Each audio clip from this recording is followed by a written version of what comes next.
How to cancel a Lyft ride.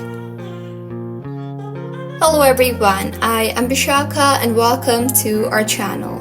I will take you through the step-by-step process on how to cancel a Lyft ride. Now, let's get right into the tutorial. As soon as you decide to cancel the trip, tap on the Edit Ride button at the bottom left corner of your screen.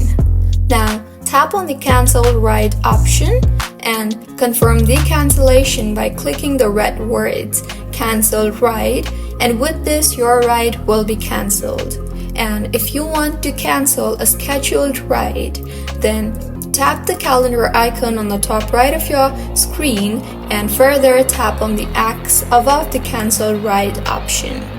Finally, hit the Cancel button in purple window to confirm the cancellation. So, this is how you can cancel a Lyft ride. If you find this tutorial helpful, please like the video and do comment if you have any queries. Also, do subscribe to our channel Login Giants for similar helpful tutorials. See you on the next one.